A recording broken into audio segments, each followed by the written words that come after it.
Comenzó la 31ª Feria del Libro Ricardo Palma, que ha vuelto a su tradicional espacio del Parque Central o Parque Kennedy de Miraflores, y uno de sus primeros invitados es el escritor chileno Álvaro Bizama, a quien no podemos dejar de preguntarle por el rescate de los mineros y el gran impacto que puede tener en la literatura.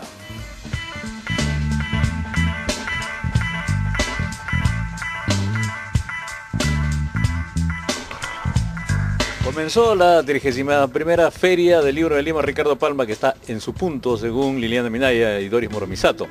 Y el primer invitado es Álvaro Bizama, que viene desde Chile para presentar su libro Death Metal. Pero lo primero que tenemos que preguntarle es cómo ha vivido un escritor la gesta de extraer de la tierra a 33 personas. O sea, yo creo que esa es la verdadera fiesta del Bicentenario chileno. Yo estoy feliz de estar acá, pero ha sido, en el caso nuestro, ha sido una gesta épica, sobre todo desde que descubren que están vivos y luego que los saquen, que los salven, y cómo ellos se transformaron de un día para otro en una suerte de celebridades internacionales. Ha sido una gesta con muchos claroscuros también, o sea, en el fondo, pero ha sido o sea, precioso por un lado, por otro lado también conmovedor, y por otro lado también bastante extraño, o sea, los medios de prensa, este campamento improvisado ha sido, yo creo que la verdadera fiesta del Bicentenario, o sea, la verdadera celebración de un año que partió con un terremoto, está terminando justamente con esta imagen de los mineros que ha sido tal vez la inyección de energía positiva, lo que sea que uno podría decir, de eso en un año que ha sido muy raro para Chile. ¿Y esos claroscuros dan como para una novela? O sea, creo que ellos tienen escrito un libro adentro, hay un tipo que escribió un diario, y sí dan para 20 novelas, o sea, pues son en realidad dos libros, la historia de ellos, que es una historia que es casi un reality show de ellos viviendo abajo, la historia de los familiares que en el fondo los cuidaron, que los esperaron, que hicieron las gestiones, que esperaban que estuvieran muertos y luego esperaron que lo sacaran. Hay novelas, y da para novelas de terror ellos abajo, pero también para novelas picarescas, como este señor que se llama Johnny Barrio, no sé, que tenía a la señora y al amante esperándolo, y en fondo ni la señora y el amante no, era una fuerte invento de la prensa, así que no, está bien. Hay otro que se volvió loco, que como que se transformó en una figura mediática, sí, va para 5, 10, 20 novelas, la historia de los mineros.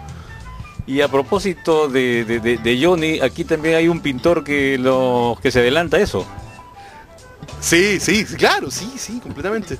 Sí, en el libro hay muchas historias que en el fondo tienen que ver con esos juegos como de la intimidad, así como que la intimidad donde en el fondo lo que se proyecta es una cosa y lo que sucede es otra. Y en el fondo cómo entran en su punto límite, cómo entran en su punto de quiebre, en su punto en el fondo más extraño, con la vida. El libro en el fondo es un libro sobre cómo la vida cotidiana se vuelve extraña, cómo la vida cotidiana se vuelve alienada, se vuelve rara, y cómo en el fondo lo que damos por sentado se convierte en otra cosa. Cito lo que dice en la contraportada. Desde Valparaíso a Santiago, desde la gran metrópolis a los pueblos desconocidos, los relatos ingenuos y macabros, delirantes y satánicos, lujuriosos y obscenos, ácidos y metaleros, emposados y nacionalsocialistas, explosivos y descarnadamente tiernos, dibujan una geografía desconocida llena de vaivenes como el destino de sus personajes. ¿Esta es la historia del underground de los jóvenes chilenos? En alguna medida es más bien una parodia del underground de los jóvenes chilenos. El underground no tiene demasiado humor muchas veces, pero este es un libro en el fondo sobre la comedia de ser invisible, sobre la comedia del país invisible que Chile tiene más allá de la capital, más allá de los centros urbanos, que se interna en la provincia, se interna en los puertos, se interna como en los callejones extraños que en el fondo puede tener la vida chilena. Siempre se dice que uno quiere llegar a la capital en busca de mejores situaciones de vida, pero aquí he separado un texto que dice: quería huir de ahí, de esa vida. Ansiaba, por ejemplo, la comida chatarra y aquella sensación de agobio que solo podía producir una ciudad acosada por la delincuencia. Ansiaba esas formas civilizadas. Sí, es una parodia sobre todo sobre la lentitud de la vida de los pueblos, la lentitud de la vida de la provincia, la intensidad de la capital, como en el fondo como una suerte como de mito urbano que en el fondo los personajes les interesa mucho, pero a ellos les está vedado, ¿se entiende? ¿No? Donde chocan con ese espacio y no pueden encontrarse. Eso me imagino que pasa en todos lados, pero en el fondo en Chile es bien radical. O sea, en el fondo la velocidad de la provincia es una velocidad muy compactada, muy lenta, muy compleja, y la velocidad capital es de una intensidad que en el fondo no hace pensar en más allá del segundo que viene. ¿Y ese es un producto inevitable de lo que es supuestamente el desarrollo? Yo creo que un producto inevitable del desarrollo, pero también un producto inevitable en el fondo de como los cruces de la vida latinoamericana, en el fondo, donde pasado y presente nunca se diluyen, sino que están en el mismo lugar, donde el futuro en el fondo está a la vuelta de la esquina y convive con el pasado colonial. O sea, y yo creo que esa intensidad tiene que ver justamente con este espacio tan del presente, donde en el fondo la historia se acumula ya no como capas ni no como una secuencia, sino como muchos escombros que se juntan en el mismo lugar. ¿Y en qué momento queda para la vida digamos normal, entre comillas? Yo creo que la vida normal es lo que sucede a veces en ese espacio, en esos lugares. La vida normal en el fondo es la gente que se acostumbra justamente a esa intensidad y transforma esa intensidad y toma el aire justamente en medio del bullicio y se mira a sí mismo, y en el fondo aprenda justamente a vivir y a encontrarse en medio de ese bullicio. O sea, ¿eso es lo que está pasando en Chile? Yo creo que puede estar pasando en Chile, pero yo creo que está pasando en Argentina, puede estar pasando, no sé en Lima, pero puede estar pasando en otros lados. Esa intensidad es la intensidad de los medios de comunicación, la intensidad del periodismo de farándula, la intensidad de lo que vemos, por lo menos en la tele, en la radio, lo escuchamos. Entonces, y a veces como eso nos hace olvidar quiénes somos, y a la vez de repente nos topamos con eso y nos devuelve una imagen, se transforma en un espejo mucho más claro y mucho más brutal y mucho más conmovedor de lo que podría ser de otra forma. Parece que estuvieras narrando un informativo de la televisión. Sí, yo creo que en el fondo esos son los verdaderos espejos del presente. Pero esa es de alguna manera la banalización de la situación, ¿no?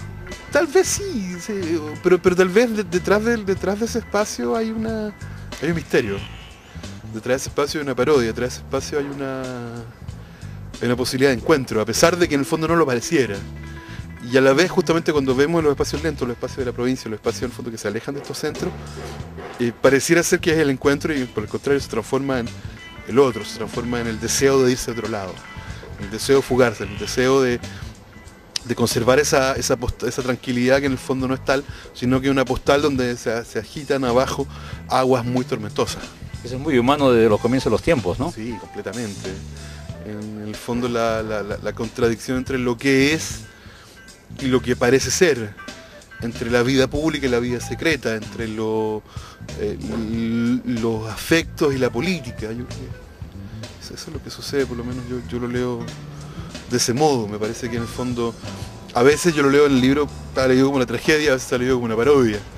Y los lugares donde la tragedia termina y empieza la parodia, a mí hace rato que no me queda muy claro.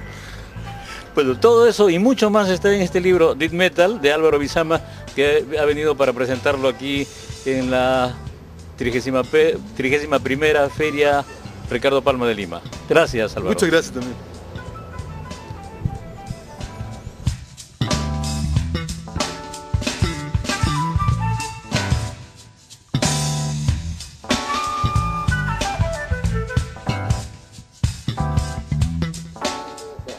Hola amigos de Presencia Cultural, bienvenidos. Estamos aquí iniciando la 31ª Feria del Libro Ricardo Palma en Miraflores. Nuevamente en nuestro lugar de siempre, en el Parque Kennedy.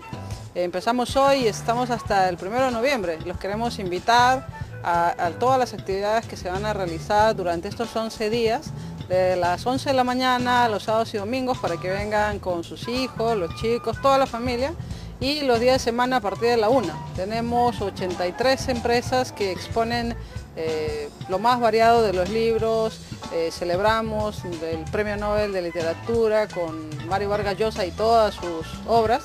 Y estamos hasta las 10 de la noche en este lindo parque que ya tiene un clima de primavera, y justamente para poder llevarse el libro y quizás ver a su autor favorito.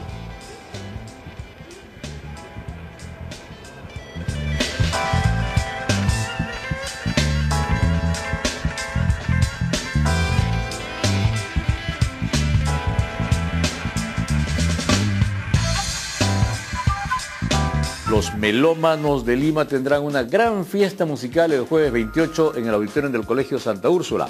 Ese día se presentarán allí 3 grandes músicos que acompañarán a la London Festival Orchestra: el pianista Martin Jones y los violinistas Richard Friedman y Robert Gibbs. Programa: concierto doble para violín y orquesta de Bach, el adagio de Barber para cuerdas, el cuarteto número 12 para piano y orquesta de Mozart y las 4 estaciones de Vivaldi.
Y ahora vamos a la pausa y de regreso volveremos con las salas de exposiciones.